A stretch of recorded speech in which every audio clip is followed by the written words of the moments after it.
So again, welcome everybody. Thanks for being here today. I'm just going to tell you a little bit about where I'm coming from. I've been an occupational therapist for 20 years now. I have trainings in various techniques and methods. My favorite ultimate method is the Tomatis program. I've been using that since 2001 now.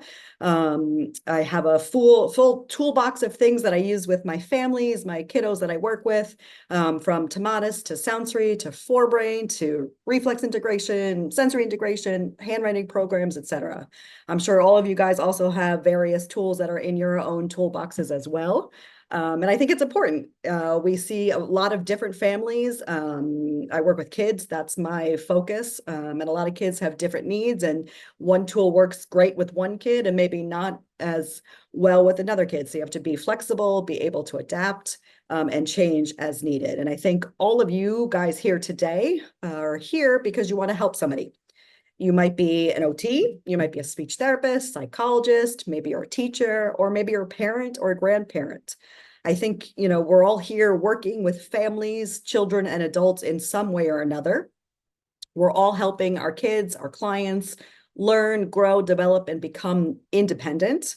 And I think we can all agree that we want that not only for our children, but our kids too, the independence and comfort in being able to navigate life. We want our kids to be able to play sports, musical instruments, sit, focus, learn, attend, and eventually have a job and become an independent functioning member of society. And I think there are many things that can happen along the way that can impact this independence and these skills. And one of them is archaic reflexes that aren't integrated and don't integrate when they're supposed to.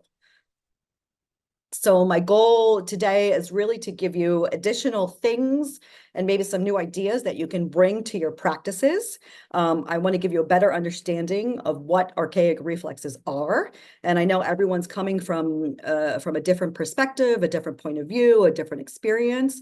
But I'm going to guess that most everybody has heard something about reflexes, whether or even just the word reflexes.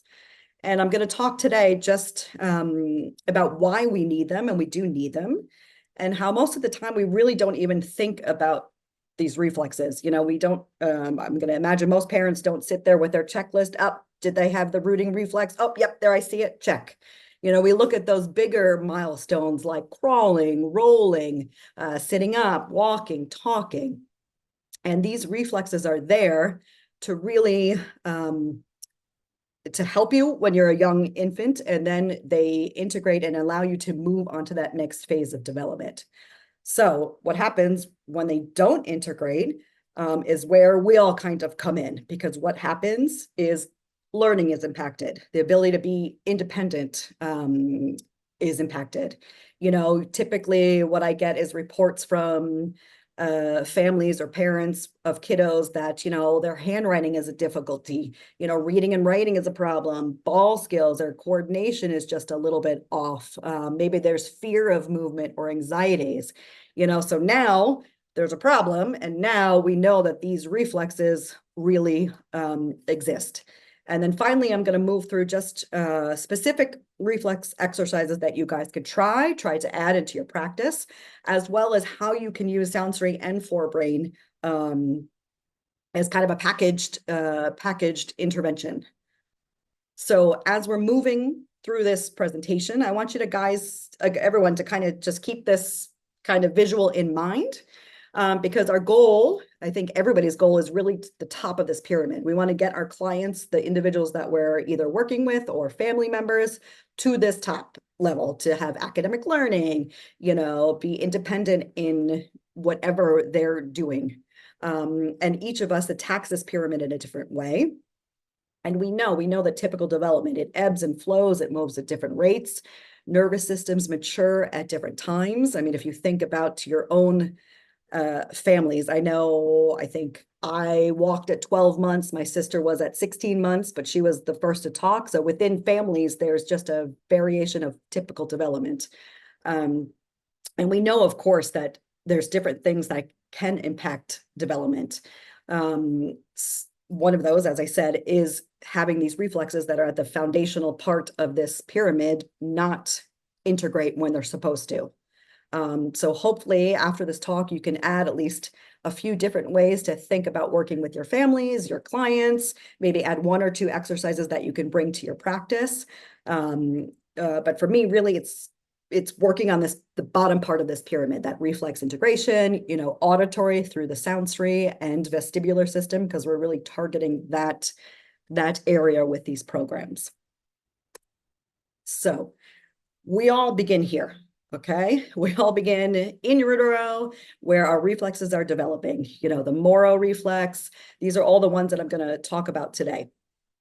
And they are necessary for certain movements of development. And then they integrate and we start moving through these developmental stages and higher skill level. So think about this. We move from, tummy time, holding up our head against gravity, to rolling, sitting, crawling, standing, walking, talking, and as we begin to learn and experience things through our senses more and more consciously, we don't need these reflexes anymore. We don't need to have them there to protect us. Once we leave the womb, we also have other exercises excuse me, guys. We have other reflexes that develop as these archaic reflexes integrate. A lot of growth happens in those beginning years. So we move from those archaic protective reflexes to more postural reflexes, head righting, rolling reflex. And we don't have enough time in the short amount of time we have together to go through everything. So my focus is really going to be those 7 archaic reflexes that I just mentioned. So we'll start with one that I think most everybody has heard of in one way or another. It's called the MORO reflex. Basically, it's your startle reflex. So this develops 9 weeks in utero. When you're born, it's fully present. And by about 2 to 4 months of life, it should be integrated. So we all start in that cozy comfort of our mother's rooms where we're cushioned and protected.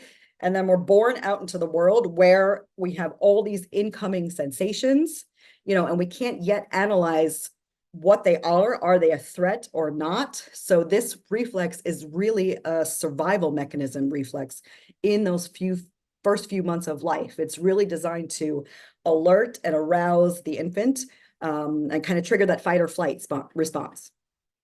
And it's really an involuntary response to threat, and it can be triggered by sudden movement, touch, temperature change, pain, something that comes across your field of vision, sound, a loud sound.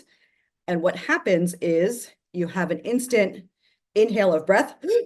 You're instantly aroused, and you're either in freeze mode or startled, followed by an exhale, and often in an infant, accompanied by a cry. So it's really this reflex that activates that fight or flight response. So you have a release of adrenaline, increased rate of breathing, increased heart rate, rise in blood pressure, and the possible outburst of either tears or angers or a cry. And it may be also triggered occasionally later on in life if you have any siblings that love to play the hide behind the door and then pop out and scare you half to death. That's your MORO reflex that's being triggered at that time. But what shouldn't happen is you shouldn't have that firing all the time when you're doing things.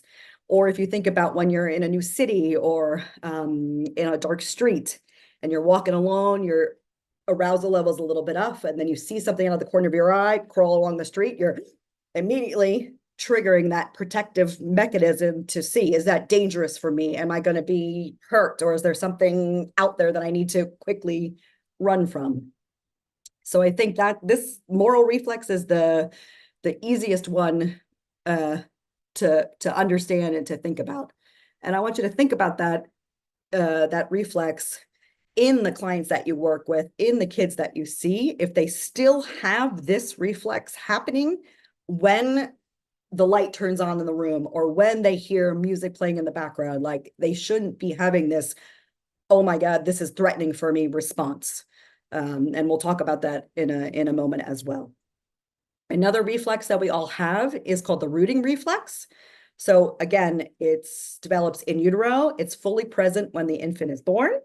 and then it's integrated about 3 to 4 months. So what happens is you stimulate the baby's cheek or just outside the mouth area, which will cause the baby to turn the head towards the stimulus, ideally a bottle or the breast, and will open the mouth, extend the tongue in preparation for sucking and eating.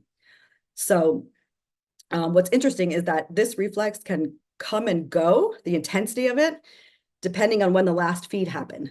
So it temporarily disappears after the baby is fed, and then when the baby gets hungry again, it appears again. So you'll see the baby turning their head in all directions to seek out where the food might be coming from. Another reflex that we have is called the Palmar Reflex. Again, all this is happening in utero, so it develops around 11 weeks in utero. At birth, it's fully there, ready to go. And then by about 2 to 3 months, it should be inhibited. And if you ever have interacted with a young baby, I'm sure you've experienced this reflex when they grab onto your little pinky and they have a really strong grip around your finger. And that's how it's triggered. You have light touch or pressure of the palm will result in the infant or the baby closing their hand. And this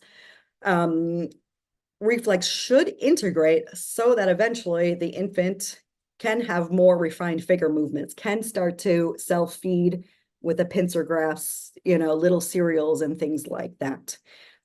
This reflex can also be elicited by sucking movements, and the action of sucking may cause kneading of the hands in time to the sucking movements, which is also known as the Babkin response.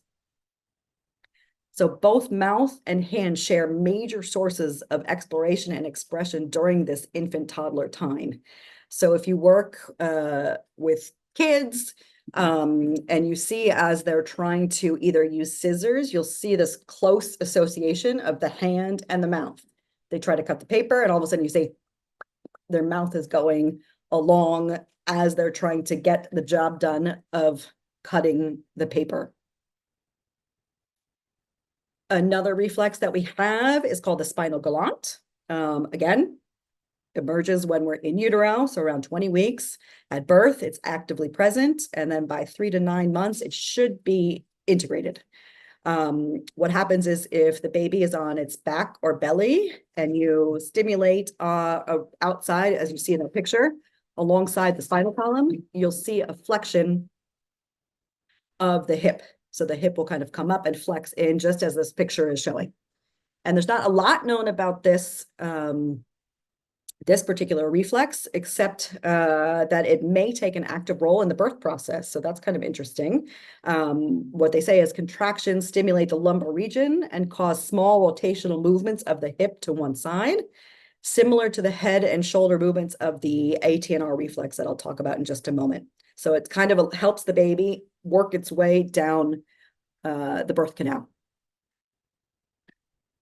And there was also this is just interesting information, read that there was a study on auditory training that's showing that the spinal galant was reduced after completing an auditory intervention. So, Soundsory, auditory intervention, any of your kiddos that might still have this spinal galant might be worth trying.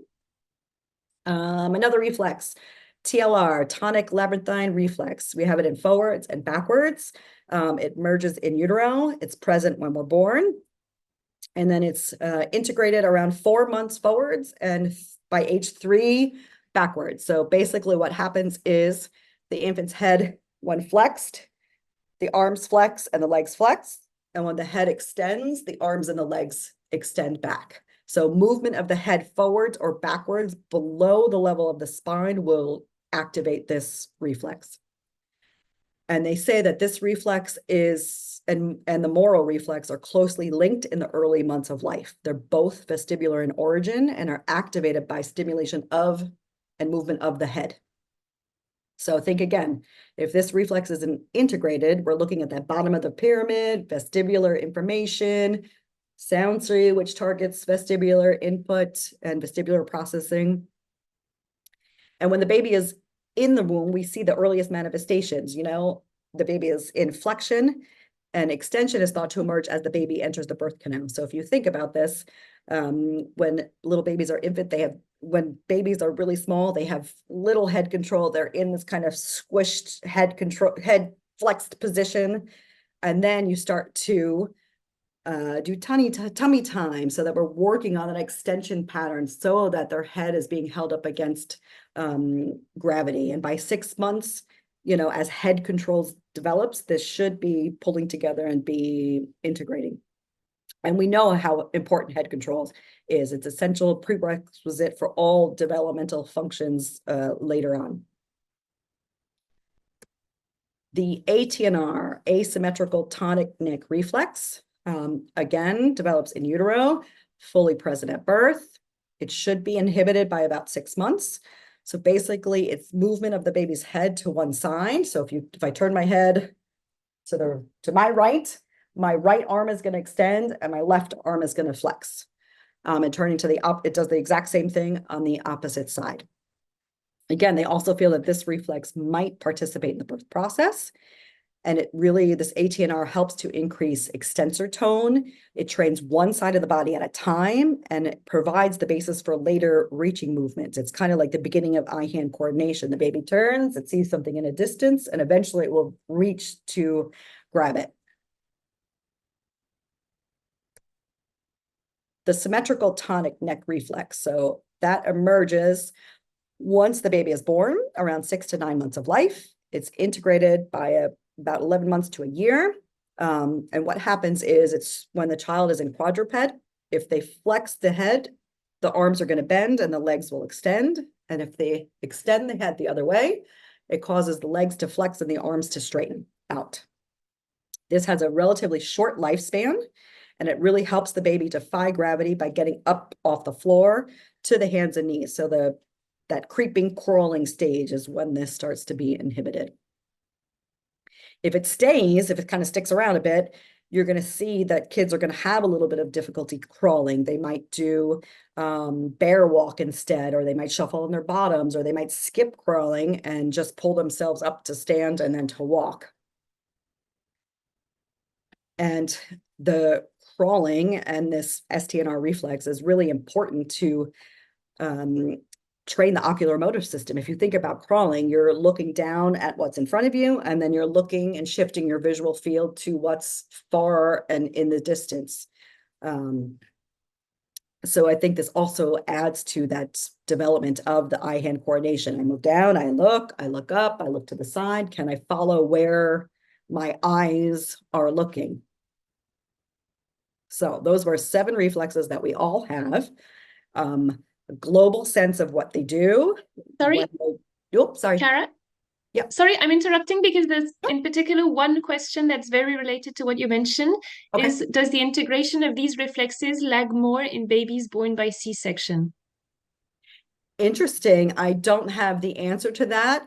I would think yes, because they're not going through that developmental process and the developmental process of traveling through the birth canal. So very well may likely be that. I don't know if anybody has any more information about that or experienced that themselves. Feel free to share in the questions, and Caroline can just shout it out. And Christine and Clemens, we're not forgetting your questions, but we're keeping them for the end. The C-section was very related to that. Yes, perfect. Thanks, Cara. Sure. So we know all those reflexes are really essential for the baby's first few weeks of life. What happens, though, is if they remain there longer than 12 months of age, they're really showing us that the central nervous system is a little bit immature in that particular individual.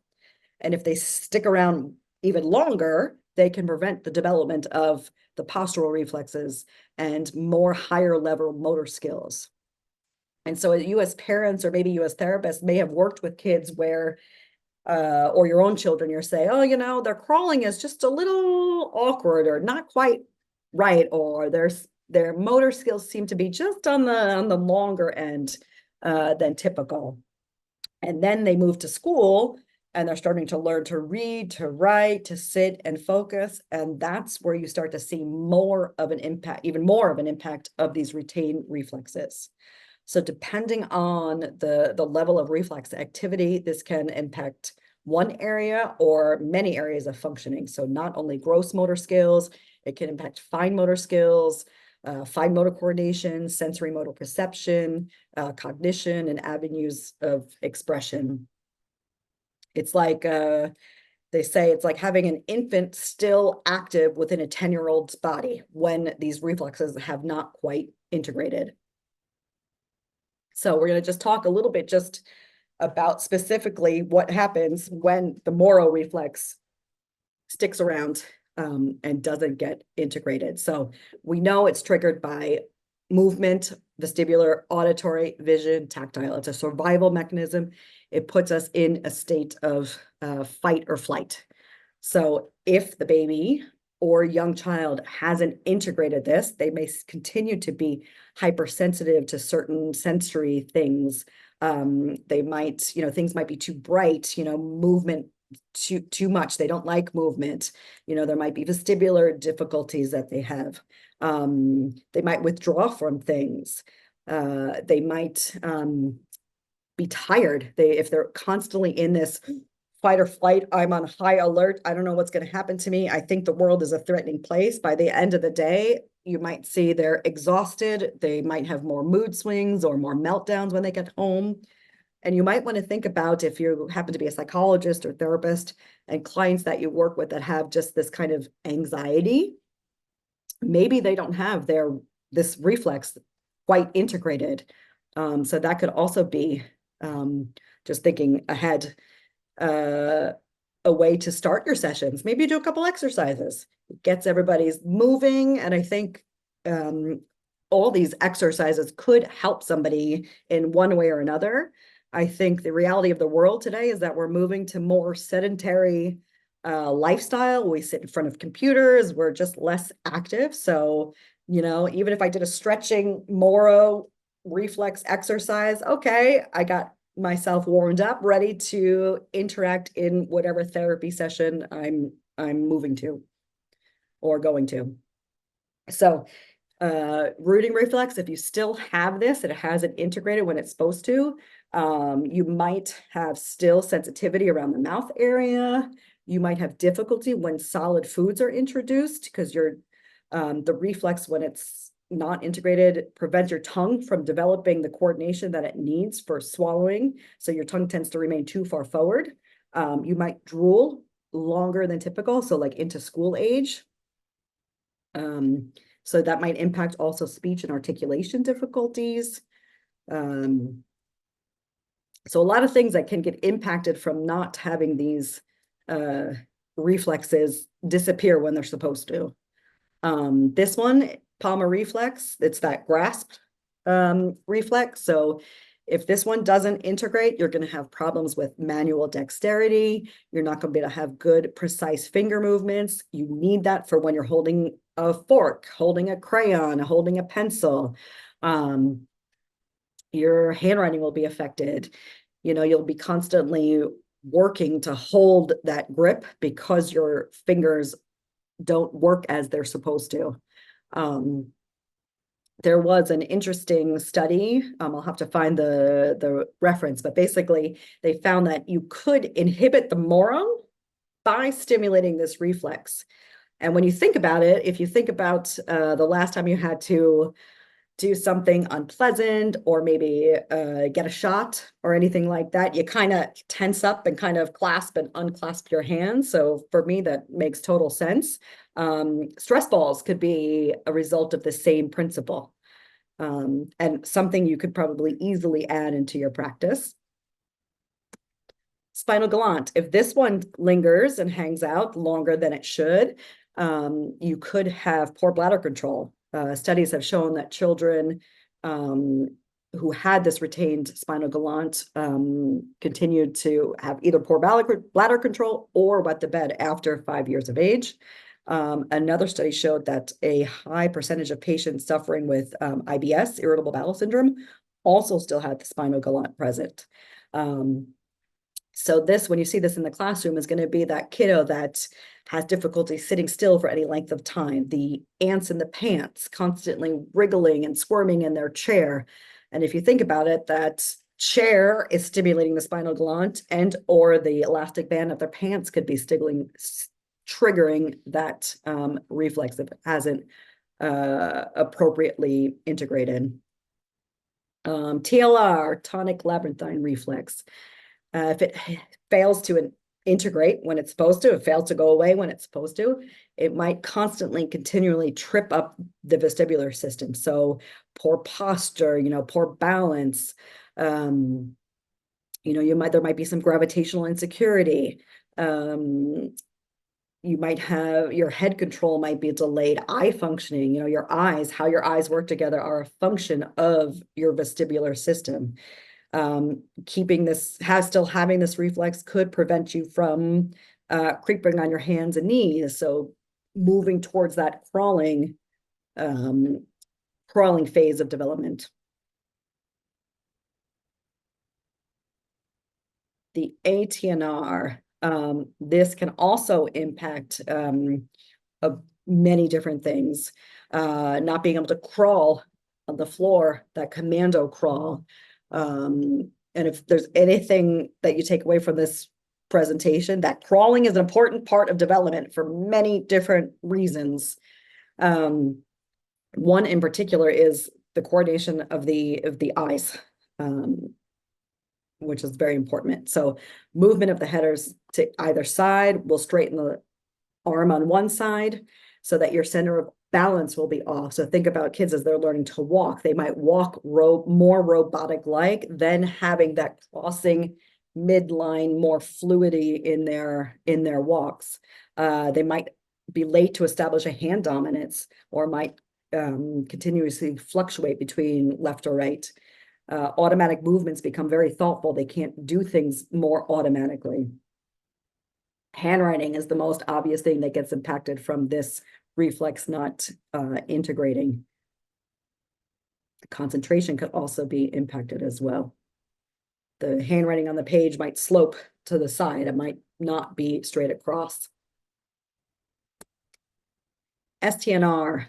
When this one stays around, this is your kiddo in school who, as you start the lesson, is sitting up in their chair, and then they slowly start to stoops to the point where they're basically on the desk, by the end of the desk, on the desk as they're trying to write their lesson, because the flexion of the head causes the arms to flex, so everything just starts to slump down. So posture, W sitting. They might be the clumsier kiddo, have difficulty coordinating that hand-eye movement, might avoid gym, no ball games. He might lose sight of the ball. As it's moving, he might lose where it is, and then by the time he finds it again, it's already here, and it's either going to bump him, hit him in the face. It can also be children with ADD and ADHD can also have this reflex that hasn't quite pulled together. So there's reflexes, what they do, all the things that are impacted, your motor skills, posture, vestibular functioning, hand coordination.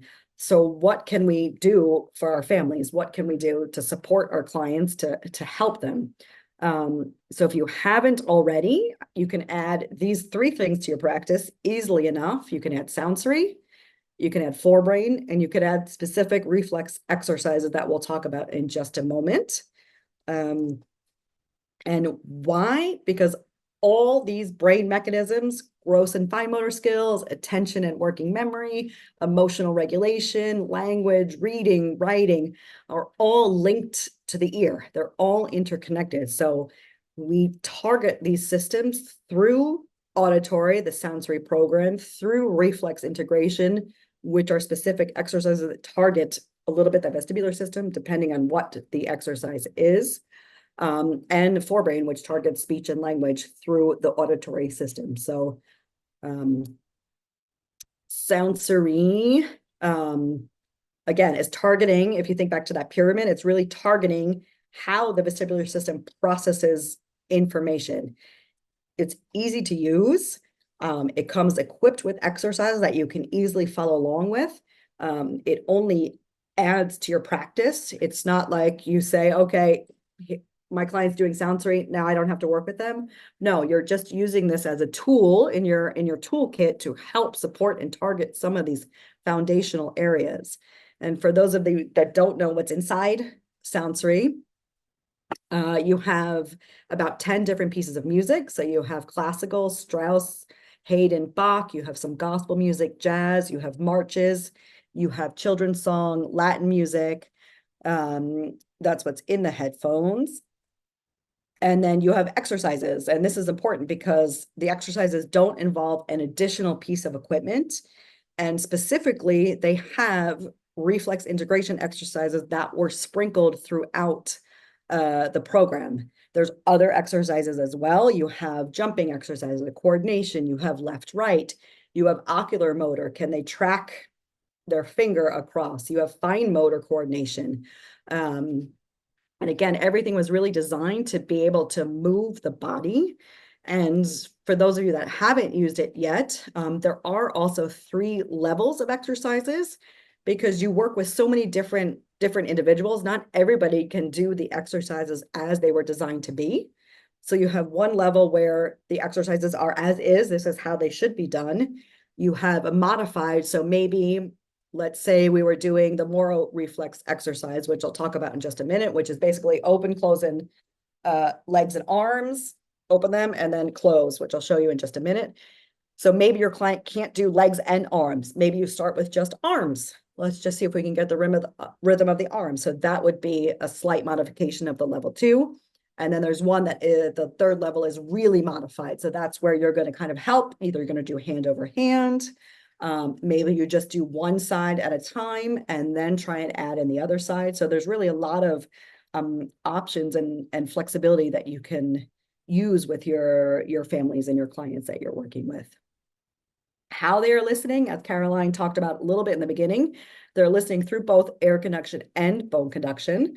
Bone conduction transmits sounds faster than air conduction. So in the Soundsory system, the bone conduction preps the auditory liquids in the ear, and then the music, which Caroline talked a little bit about, gates, that dynamic filter. It gets brighter so that it forces your middle ear muscles to contract, attenuate, and it's almost like an gymnastics for the ears. So it's really getting an auditory workout, and the music was designed to really target more rhythmic aspects of the program. So really targeting that vestibular system and really getting you up and moving. If you think about a waltz or a march, like the waltz has that 1, 2, 3, 1, 2, 3, you just innately want to move in time and in rhythm to that music. And the Soundsory was really purposely created to target more of those rhythmical aspects of the music.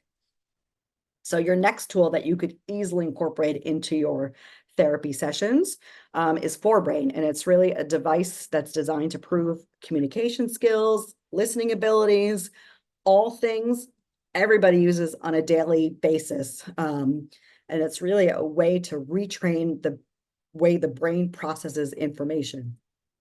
So it has the dynamic filter, it has a microphone, and it has bone conduction. So basically what's happening is you're listening to your own voice as you speak, not enhanced, but through bone conduction.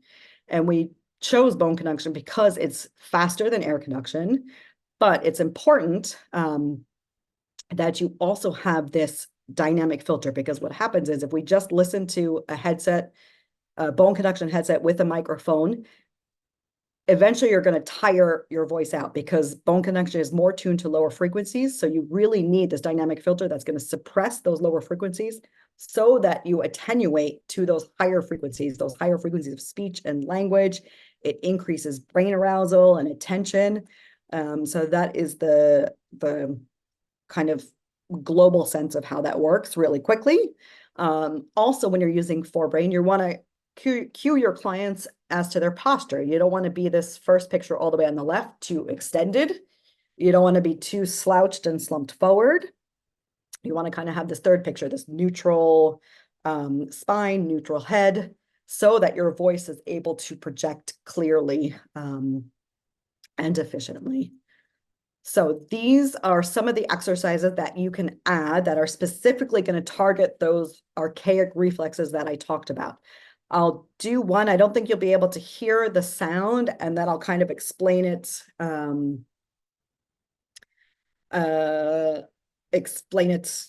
little bit more clearly, just so you guys can just get a real good understanding of how it works. Give me 1 second. Let me just make sure this works. Should be just a quick clip.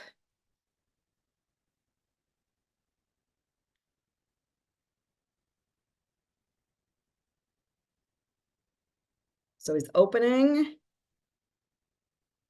and then he's closing with his right arm and right hand over the other. That's really hard to say, but maybe I can try and demonstrate. So basically, if you're working with a client that has a MORO reflex, or somebody that's a little more anxious, or even somebody that just needs to work on crossing midline and more integration of both sides of the body, this could be a great exercise to incorporate into your treatment sessions. So basically what has to happen is your client has to tilt the head backwards as they're opening arms and legs. So if everybody wants to try it, I can't see if you're trying it or not, but basically you're going to open, hold it, 1, 2, 3, 4, 5. Then when you close and cross your arms and legs, you're going to take right hand and right leg and keep it on top. So my right hand is on top, my right leg is on top of my left leg. You can't see that. And I'm going to flex my head in. Okay. Then you're going to open again, open 1, 2, 3, 4, 5, head back. And then you're going to take left hand on top of right hand, left leg on top. So you're doing the same arm and leg on top of the opposite arm and leg. Hopefully that's globally clear for everybody. And you're going to keep moving through this pattern of open and close. Whoops. Sorry. There we go. Next one. So this one would be your ATNR, asymmetrical tonic neck reflex. I'll maybe talk a little bit about how you can assess this too. I mean, this is not a full reflex training program, but basically you can have whoever you're working with, they're going to stand up, and sorry guys, this is kind of hard to see, but you're going to stand up with your arms straight out in front of you. You're going to turn the individual's head to one side or the other. And what should happen is that they should be able to keep their arms straight out in front. When the reflex is present, what you'll see is kind of one arm drifts out to the side, or both arms kind of start to drop down. You can also test this in what's called quadruped. So on your hands and knees, like you're going to crawl. You basically are going to gently turn the client's head to the left and to the right. And what you'll see is if the reflex is still there, that the arm will give out. Or sometimes you might notice that it's only on one side. You'll see a bend on the left side arm, but the right side stays straight. So there's a couple of different exercises that you can do to integrate this. And if you Google online, you'll find thousands of ideas and ways to use this exercise. So basically what has to happen is you can either march in place. So what that means is you put your arms straight out in front of you, and you're going to turn your head to the side. You can cue your client to either look at a window or put something on the wall that they can just keep their eyes to. And you're going to march up and down. You're going to lift your legs up and down 10 or 20 times, and then you're going to do the same thing on the opposite side. So let me just see if this can show so that you get a sense of it.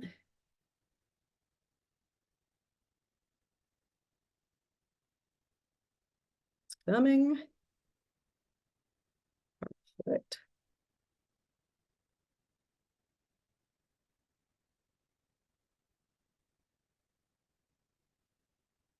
So for this little boy, I would even say he has to tighten up his arms a little bit and keep working on this exercise a little bit more. You can also do that same exercise, but this time you're going to move across a room.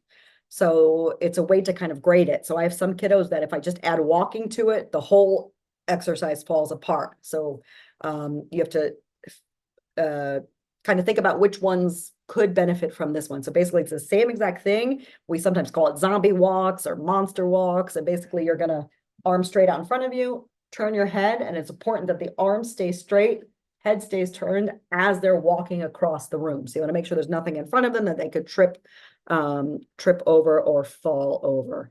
And I think these are all pretty quick, so I can just give you a quick peek.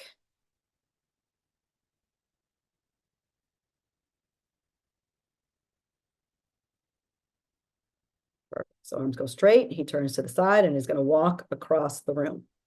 And they'll do the exact same thing, turning the head to the opposite side.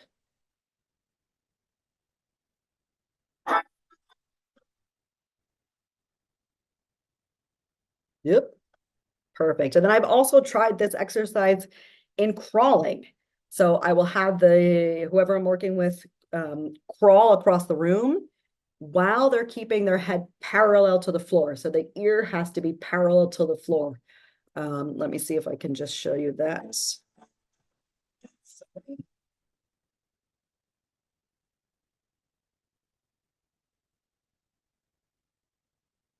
Coming, 1 second. So yes, so he's got to keep the bottom ear parallel with the floor.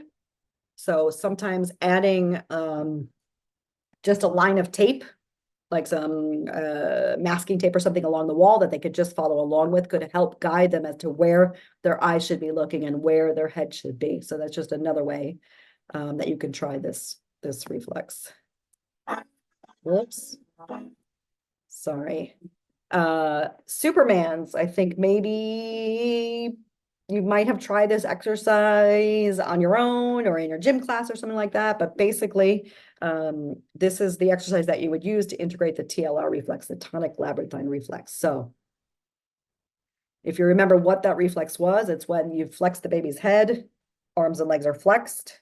When you extend the baby's head, arms go out and legs go out. So you're really, when I use this exercise and when I see if my kids can do it, it's really a measure of what's going on with their vestibular system. So basically you're going to have whoever you're working with on the floor, and they're going to lift their arms and legs up off the floor and hold. So hopefully he's doing it correctly. Yes. So he's going to hold. You want to hold for like 30 seconds. If your client can hold for longer, that's also okay. Then you want to do the opposite side. So that was extension. You want to do also the same exercise in flexion. So basically you're going to lie on your back.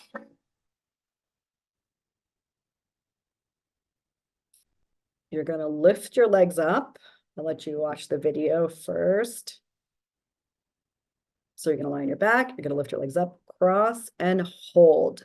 And what you'll see when it's difficult for kiddos is that the head will drop down. They're really, you'll see them, tensing and really trying to hold the position. So what I often cue my kiddos is to count out loud so that I know that they're breathing and not just, I'm holding it, I did it. So really get them to count out loud, even if they count to 5 over and over and over again. Sorry. Perfect. The STNR, here's 2 exercises coming up. So your cat-cow position. So basically, to test for this reflex, whether it's present or not, is you have the child in all fours. You're going to have the child look up smoothly, keeping that position. Their arms shouldn't move. Their arms shouldn't bend. Their legs shouldn't be off the floor. And then they're going to look down towards their knees. And I'm sorry, I can't demonstrate the test on the camera. But basically you should see it should be very fluid, the movement. It should be up, 1, 2, 3, down, 1, 2, 3, without legs lifting off the ground, without arms moving all over the place. And the reflex integration exercise is that pose. So we'll show you here.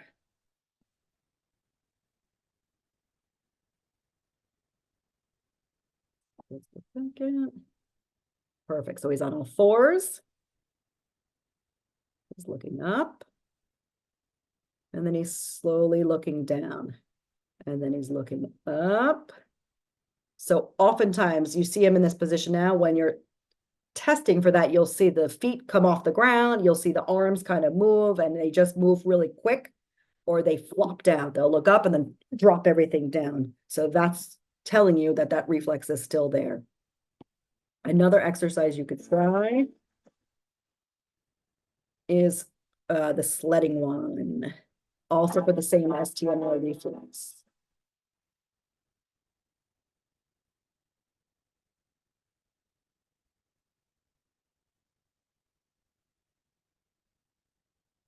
So you want to lift your arms and then look down and slide your legs in. Lift your arms, look up, slide, look down. So depending on the floor you have, you could probably use like something, I'm trying to think, like those old sledding discs that are small enough that will slide across the floor a little bit easier, or make sure that you use it on, or do it on a tiled floor where they can easily slide their legs, slide their legs through. So yeah, so all these three things that I'm talking about really are going to work on this bottom part of this learning pyramid, so that we're going to eventually have better learning, better focus, better attention. All these three programs can be used with a variety of different diagnoses, different clients. My lens is from the pediatric kids, but you can use this with adults. You can use this with teenagers if they're willing and wanting to try something different. Kids on the autism spectrum, kids with motor difficulty, speech delays. There's just so many ways and areas that you can adapt these programs for. And what's important is that if you are following a specific reflex integration program, you're going to do those specific exercises, 5 to 10 minutes per day over a period of months, so that we're really making sure that reflex is integrated. So I work with kids. So what I'll do is I'll assess for the reflex, then I'll teach them the exercise here in the gym, and then they'll take it home, and parents will carry that over so that they're doing that 2 or 3 minutes per day, if it's just one reflex that is still problematic. And every client is different. Every client grows and changes at their own pace. So finally, I kind of wanted to talk maybe about some treatment ideas. So like, I know you guys don't have microphone on, but I'll use this little girl as an example. She has a specific diagnosis, a genetic disorder. What's called Pura syndrome. So it affects motor coordination, some cognitive things. When she first came to me, she had a very ataxic gait. So that's kind of where you're very shaky as you're stepping up and onto things. She was not independent in her movements. She could walk and do things like that. She got very tired. She wasn't able to be assessed with standardized reflex testing. But my thinking was that, okay, she has all these motor skills that aren't quite working. So of course, I'm sure that those reflexes are still going to be present. So we did, just in terms of her therapy, she did Tamana's listening. She did Soundsory during her breaks. We did do a little bit of Forbrain. She's still nonverbal. She doesn't have any actual speech. She's using a little bit of a communication device. And she still can't. She doesn't have good active control of her body. So she can't actively do a lot of these reflex integration exercises. So what we're doing is a little bit of hand over hand so that her body experiences the movement. So what I do, for example, for the MORO Reflex, which is the open and close, is I'll have her propped up on, you see those little blocks? I have one that's kind of like a half circle so that she's able to get that head tilted backwards.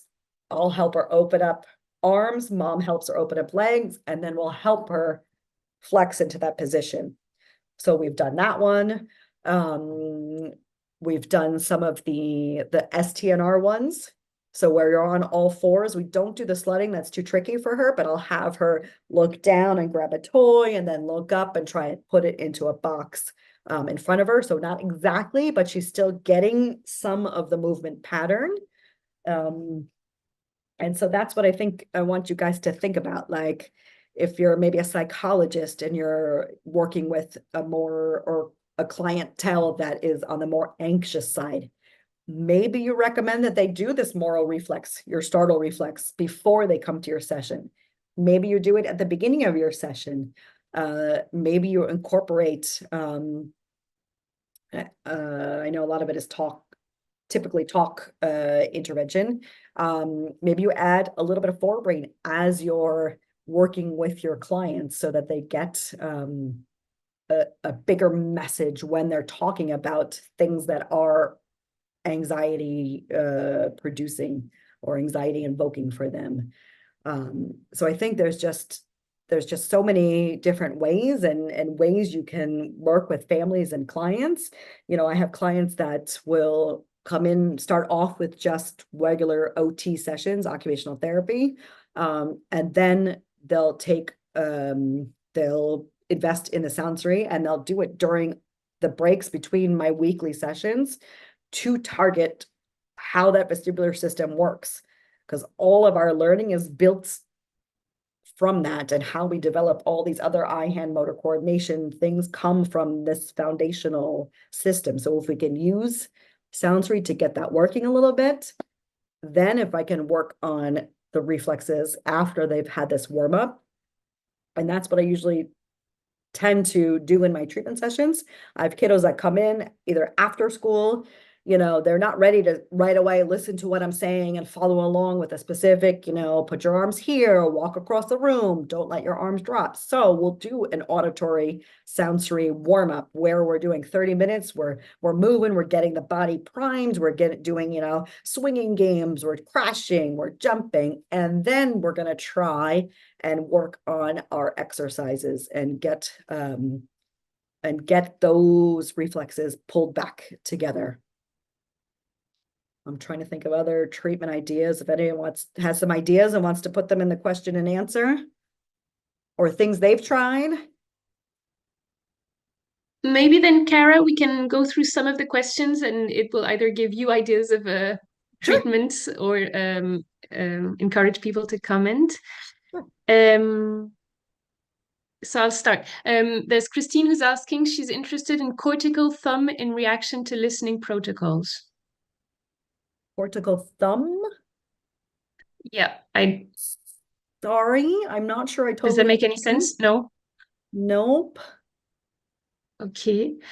Okay, we'll keep that one. Maybe that if one, you read it. and yep, sorry guys. Can you comment on the impact on mental health of unintegrated reflexes? I can't, just because that's not my area of expertise. I don't work with a lot of clients that have mental health difficulties. But if you think about it, you know, our regulation, you know, our mental health can be impacted by our regulation. So if I think about my kids that I work with who, you know, maybe are all over the place or quick to cry and quick to get frustrated because these motor skills are difficult for them, then when I pull those reflexes back together, I get those motor skills stronger. You'll see the outburst, the mood swings, the tantrums decrease. So it's not exactly, I would say, mental health from what you're asking, I think, but I think it's all linked. I don't know if that answered, I hope that answered Thanks. the question. So people who ask those questions, if you have more questions, please feel free to continue on the Q&R, the Q&A section. So other question for you, Cara, why is the speech in connection with palmar grasp?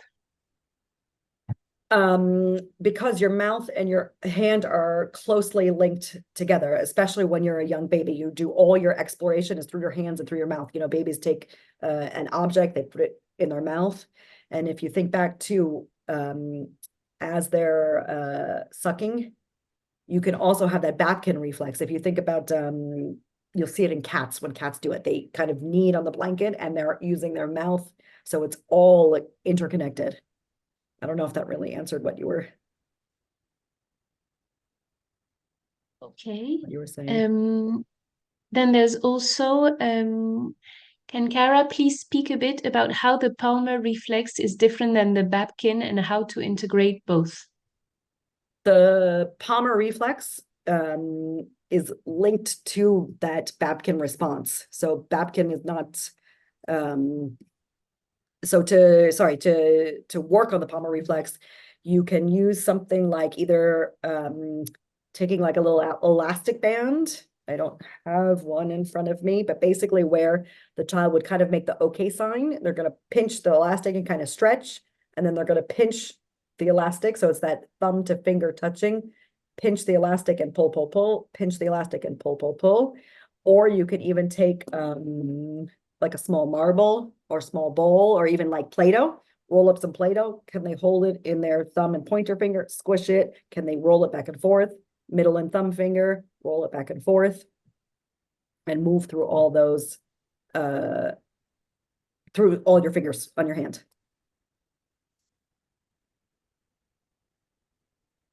Okay.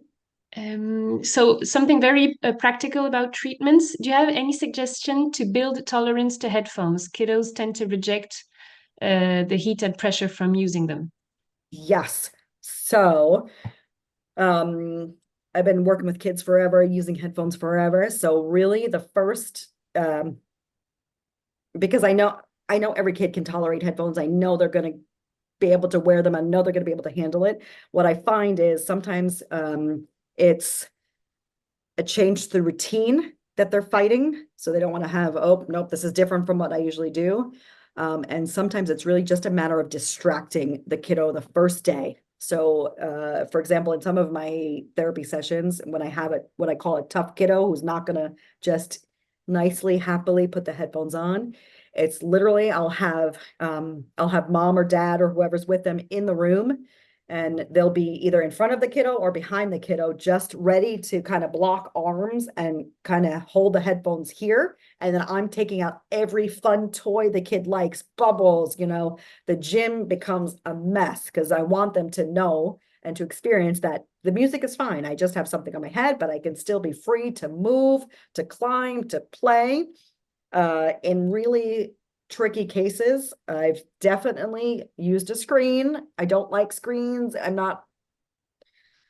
They're not always beneficial. However, for this one particular kiddo, he loved this little rabbit show. So we would turn off the volume and we would basically do kind of a behavioral approach where headphones on, rabbit came out. He flipped the headphones. Oh, rabbit went away. We'd quickly put the headphones on, quickly put the rabbit out. So you're literally sweating because you're doing this dance back and forth in order to get the kids to wear the headphones. And with Soundsory or with Tomatis or it's really the first day or two where you're sweating. I think you're probably more tired than the kid in your session, but they can. And I try to make it as fun as possible because it is something new. It's something I'm imposing. It's something I'm kind of forcing them to do. So I want it to be as fun as possible. Like, look, great, we got the headphones on. Yay. We're going to throw the squishy toys in the gym. Oh, yeah, we're going to swing really fast on the swing.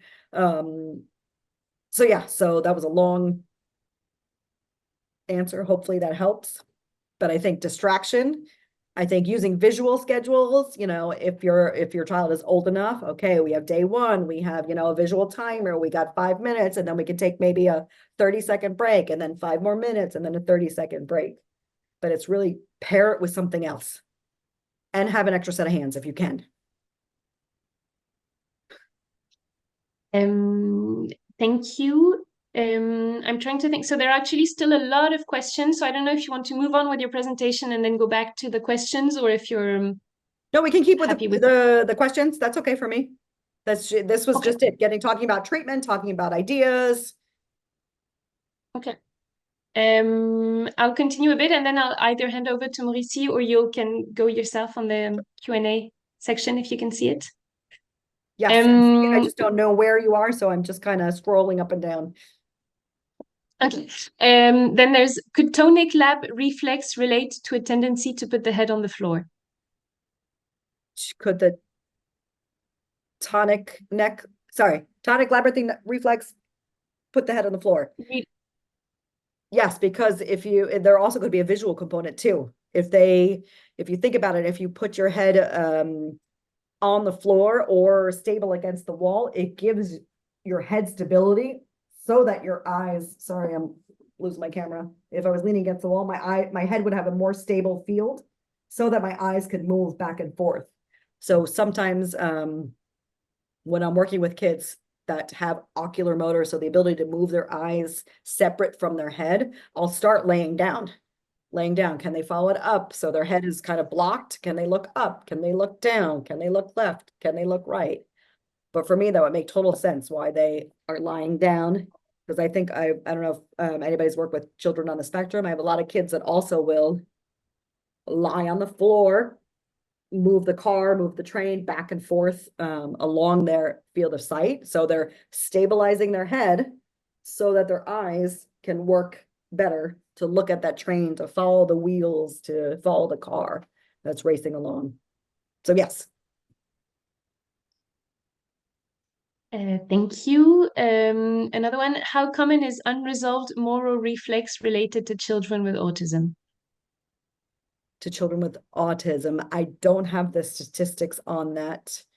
But for me, I would say it would be more on the common side because they tend to be a little bit more on alert. They're a little bit more sensory. Not everybody is different, but sensory defensive, or you have the opposite where they're just so over on alert that they've just shut down. So now people come in and out of their environment and they just have shut down, so they don't tune into what's happening around them. Okay. Good question. Yes, still a lot. I think the easiest, if you can, Kara, is you could probably see at the bottom of your screen, it says 38, and you can see the couple of chats. Yes, I see open 38. Okay. So you see there are a lot of questions. I'm sorry, everyone, I'll have to leave soon, but I think you can, otherwise Mauricie is also here to help you moderate and just ask the questions and close the one that have already been answered. Oh boy, yes, there's lots of questions, everybody. Great. Okay. So I'll just pick one and go for it, okay? So this one I'm reading here is, do you do a lot of work with children with dyspraxia using Forbrain and Soundsory? Yes, I do. Both. What do I do? Say answer live and then it'll disappear? Sorry. No. Done. I don't know how to get rid of it. But anyway, yes, I work with kids with dyspraxia using both Soundsory and Forbrain. I like to do that specifically with my dyspraxic kids using Forbrain.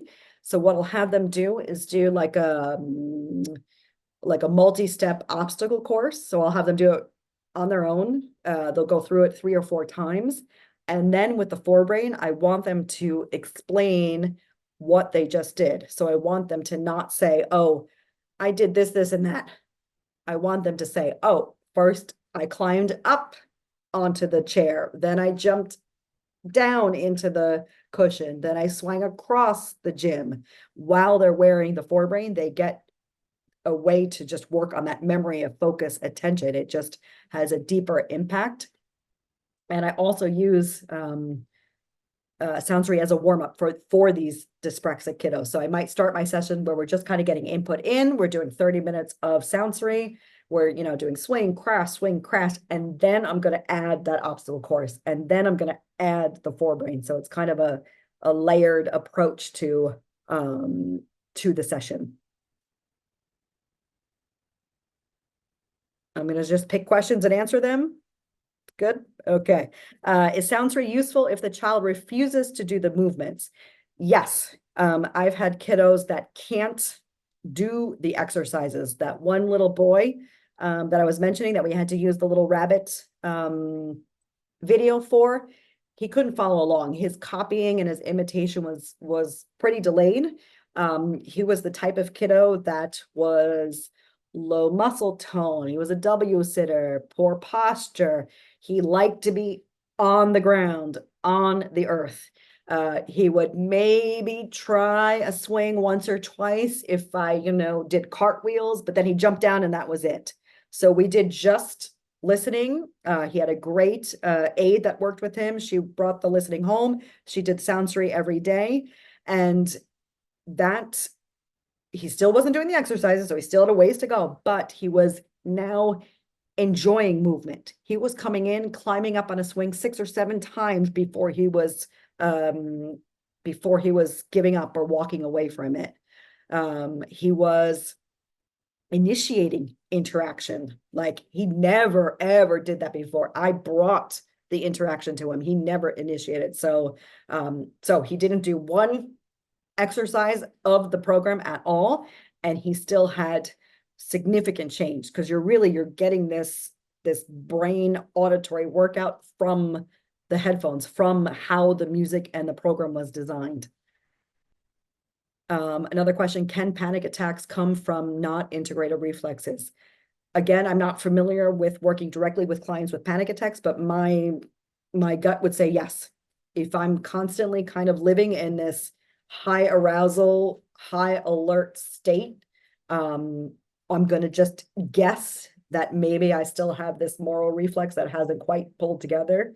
So I'm more anxious. I'm more prone to panic attacks. Maybe I don't feel like I'm quite in my body.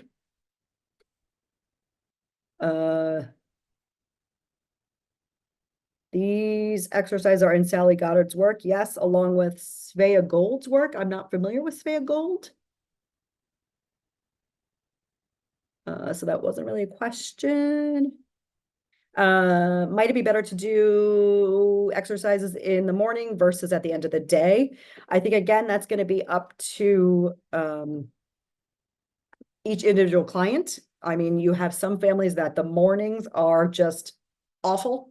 They're trying to get, 3 kids out the door, dressed, breakfast. So that's not the best time to introduce the program or the exercises, or maybe you split it. Maybe you do the Soundsory listening in the morning, and then when they get home, you do some of the exercises if there's time. But again, it's really going to have to read the needs of the family and how it could work with the family. Because if, I work with kids, and if my parents aren't going to be able to buy into this and to follow up with it because it's just another battle for them, they're not going to follow through and carry it over. Is it possible to use Soundsory with a kid with a bone cyst? That I am not sure. I guess it would depend where the bone cyst was and what was being impacted. I've never experienced that personally. Then it says,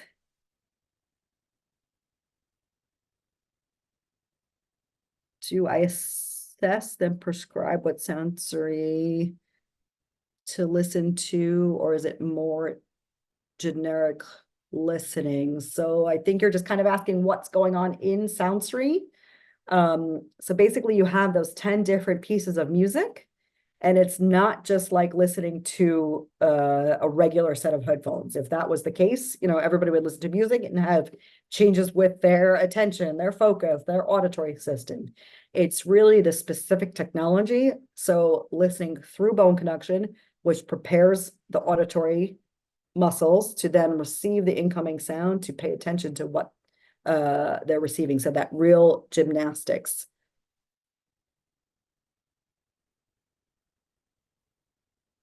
Is the treating program the same for adults as for children?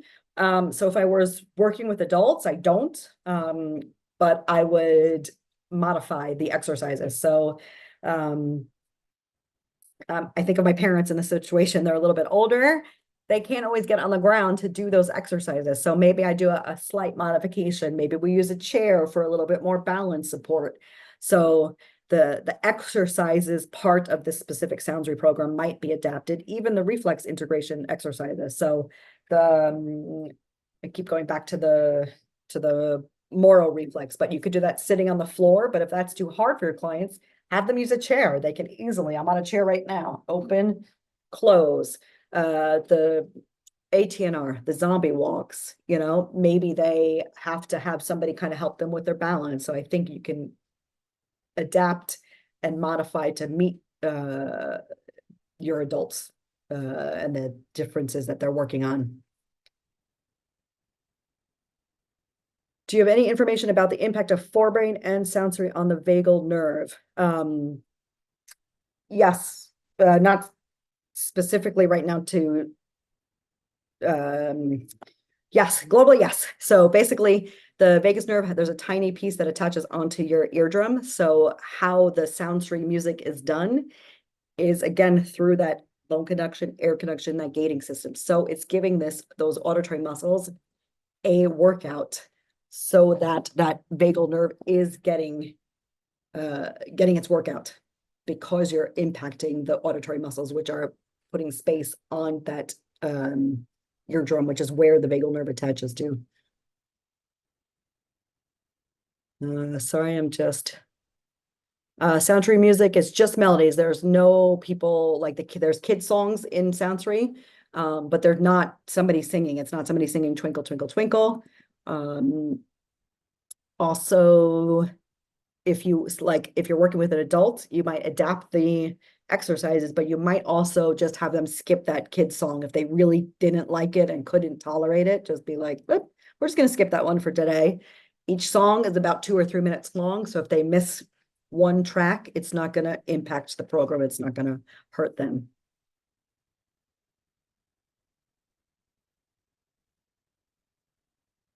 Sorry, I'm just trying to read and scroll. Sorry. So I have somebody asking if I would use Tomatis and Soundsory concurrently. For example, one in the morning and one in the afternoon.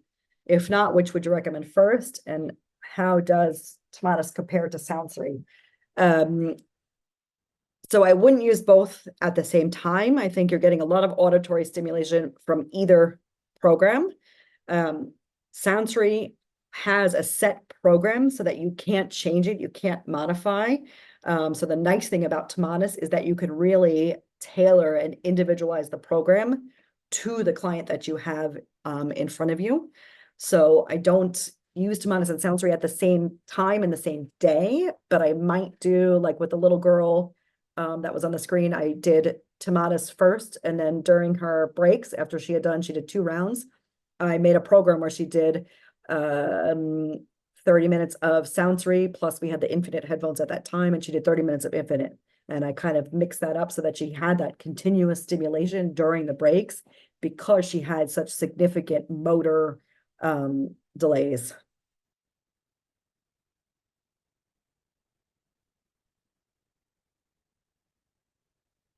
Sorry.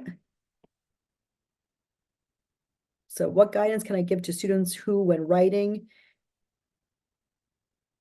they present with their non-writing hand in their laps, their thumbs overlaps their index finger? Okay, so with that particular, I'm going to guess that the bilateral, how they're using both hands together, is not strong enough. It's kind of like the writing, they forget about the other side of the body. So a cute little trick is you just have them do the writing against the wall, so that the one hand has to hold the paper on the wall. Otherwise, the paper is going to fall down while they're writing. So don't tape the paper to the wall. Just let the child hold the paper against the wall. And then I think you said the thumb wraps when they're writing. I just lost the question, but I think it was thumb wraps. So if you want to do a little bit of thumb strengthening. So if the child you're working with is safe enough and can follow directions, what you can take is a push pin. I don't know if I have one here in my desk. So basically, no, I don't have one. But hopefully you all know what a push pin is. So basically you'll take like a piece of cardboard, you'll put like a coloring picture on top of it. And basically they have to try and, I don't know if you can see my hands here, poke holes. I'm gonna try to do it with my, nope, this hand. So they have to try and poke holes along the the outside of the picture so that they're getting all this thumb strengthening as they're poking the hole into the cardboard.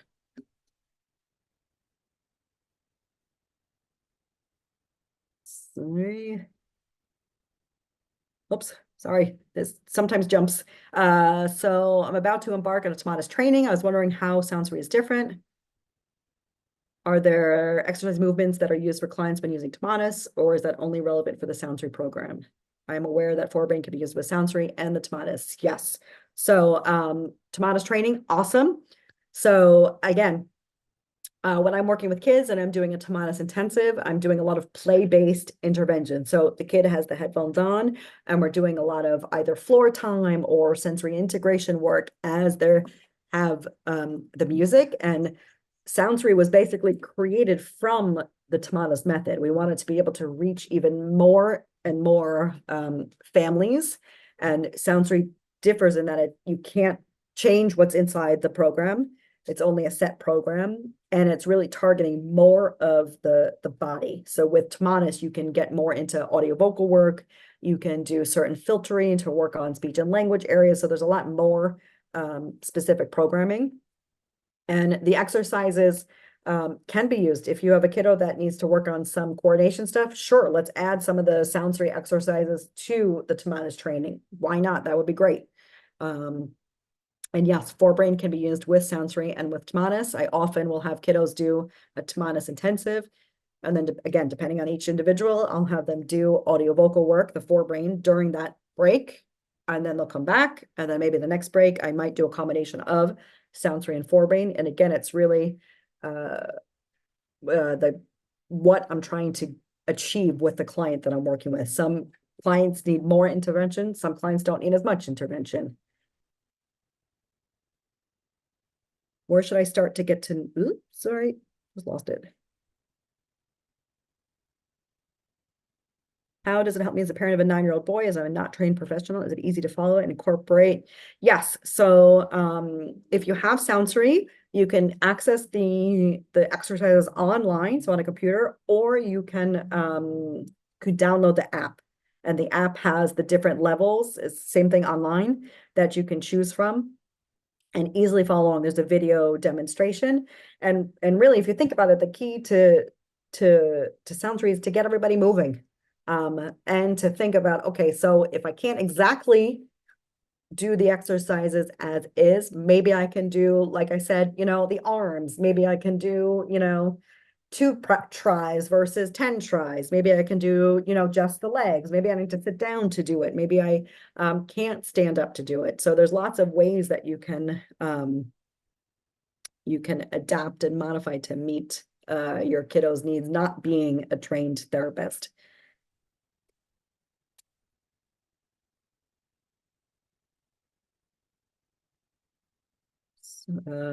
How would you compare Soundsory and Forbrain ensemble to Tomatis method and Forbrain, especially for those kiddos that might not be available for Tomatis intensives? Okay, so you have a lot of different options. I think, yes, the reality is not everybody can afford a Tomatis intensive. So if that's the case, then I would recommend that they do Soundsory and Forbrain in conjunction with each other. Of course, assuming that there's motor and speech and language difficulties occurring. Because also the Soundsory has all the technology of the Tomatis. It has the gating, it has the air connection, it has the bone connection. So if they can't get to a center to do a more official program, then yes, by all means, I would say, let's do Soundsory. Let's get you started on some listening and Forbrain. Is there a way to hear the music as the client is hearing it from the device? The Soundsory device. Nope. Once you put the headphones on, it's only the client that's wearing it that is hearing it. If you have Forbrain, there is an external mic. Again, you're not going to hear what the client is hearing, but you can be plugged into their microphone. But what you can do is on the side, there's a screen that shows if the music is still playing. It goes a little bit dark once the music starts playing as a screensaver. But then you can just kind of click the button and you'll see, oh, we're on track number 9. It's still playing. It's okay. if you put your head on top of the headphones, if somebody has it on, you're not going to hear it exactly as they're hearing it, but I'll show you. You're going to put your ear on top of the headphones, like while the person is hearing it, you just kind of step over over them, and you'll still hear that the music is playing. Because I do work with a lot of kiddos on the autism spectrum who don't have speech and language to tell me that, oh, the music stopped or not. So I'll either put my ear on top, or sometimes if the music stops, they'll quickly just throw off the headphones. That's another way to know that the music isn't playing. Can the headphones be used for online classes? The Soundsory headphones do have a Bluetooth option. When you do put the Bluetooth on, the therapeutic part of the program gets turned off. So you could hook up to your computer and you could have a nice pair of headphones as you're listening to your online class. You could plug the Forbrain in. So the new Forbrains have external mic. Plus, you have a cord that you can plug directly into your computer. So if you were doing a language lesson or language learning, you could be plugged into your computer, hear what the teacher or professor was saying, and then either follow along or repeat back while you're wearing the headphones. Does it also have an effect to use Soundsory without the exercises? I think I answered that, but yes, I have some kiddos that can't do the exercises, and I still see great changes with just using the program. Is the program separate from the headphones purchase? No, so the headphones, if you do purchase a Soundsory headset, you get the exercises included. So if you download the app, you can input the code that you'll have on your Soundsory, and you'll be able to have access to the exercise, or you can input that online as well if you don't have, want to download the app.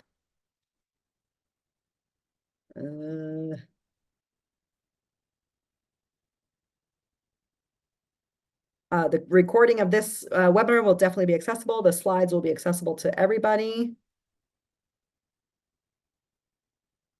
I think would it be accurate to say that reflex issues is the source of sensory integration issues?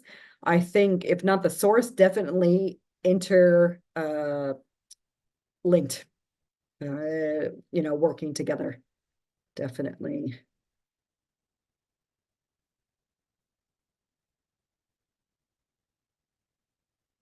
Sorry, I gotta read the question first.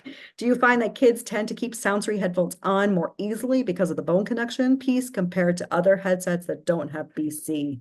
For me, yes, I think if you haven't experienced themselves, they're really nice headphones. They kind of block out all the kind of outside noise as you're listening to the music.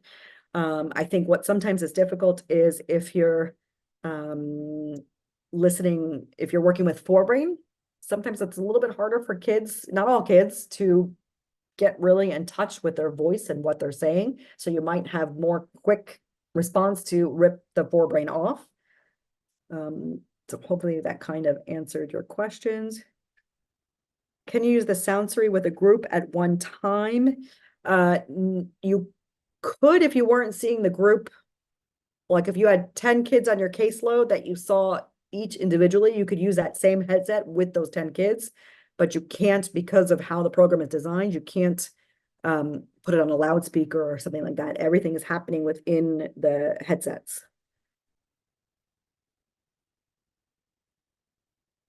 So somebody's saying, I just finished the Soundsory program, 20 days break, 20 days, great, with a little boy, little 4-year-old boy. And now they want to start with Forbrain. Is it okay, or is it better to have a big break before using Forbrain? I would go for it. Try it. I'm going to guess the 4-year-old has a little bit of language delay or speech delay. So yes, what you're going to do is if he's really fighting it, okay, maybe we just take a break for a couple of days and then maybe we introduce it again. Or maybe we start shortly and we do, 3 or 4 minutes of Forbrain and then we take a break, and then we do 3 or 4 minutes more and then we take a break. It says, you mentioned you work with young nonverbal children with ASD. How do you integrate Soundsory into your OT sessions with these children? So one of two ways. One, I use it as my warm-up in my sessions. And when I'm introducing that, as I said, I'm really, because a lot of my kiddos are a little bit defensive about having something on their head, using all of my tricks and my fun toys and my distractions and bubbles and squishy toys. And I'm using it as a warm-up in my session. And once I see that in my sessions, they could tolerate it. They could tolerate it for the 30 minutes, for a few sessions in a row. I then, and you'll do this at your own comfort, but I then might lend it just for the week, just to get the parents to see if they could easily incorporate this into the routine. And typically they do. And then they're also more motivated because they're starting to see, oh, you know, my child is a little bit more attentive, a little bit more focused. Oh, he got, he did a routine thing. He got his shoes and his backpack and was ready to go out the door, which he previously hadn't done. So then they're more willing to purchase it themselves, which is nice. So then I don't lose my equipment, or it's not wear and tear on my equipment. Yeah, so is Soundsory primarily focused on movement and correcting reflexes, and then Forbrain is focused on language and attention? Yes, not theoretically, yes, Soundsory is more of a music and movement program, and Forbrain does not have any music. But if you think about the ear and how the ear works, you have the vestibular part of the ear, plus you have the cochlear, so you have auditory and motor. So the two are interconnected. So I've had kids where I'm doing Soundsory for motor movement, things like that. And I'm seeing changes in language where they were maybe saying 1 or 2 words. Oh, now they're using 3 words more consistently. So that's a nice thing to see. What can you do if they find the headphone too sensitive, touching the top of the head? What you could do, I mean, I like to just go in like guns blazing. Here we go. We're going to get the headphones on, and this is what we're going to do. We're going to take out every fun toy. If they really can't, I might have, if you have either mom or dad or a caregiver in the room with you, is just kind of have that caregiver hold the headphones. I don't know if you can see this. Hold the headphones so it's not really touching the head, but so that they're still hearing the music as I'm kind of distracting them with toys or books or stories. And then every now and then I would let the parent drop the headphone down so that they're getting more tolerance to that.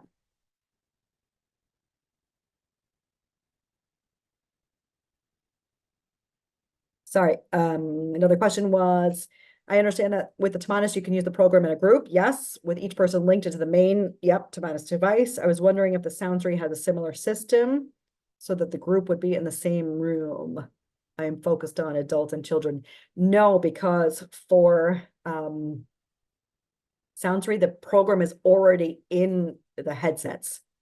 So there's not, whereas with Tavolacci, you have the device. So you have that talks up device, the program is in there. So then you could attach 4 or 5 headphones to that, so that they're getting that same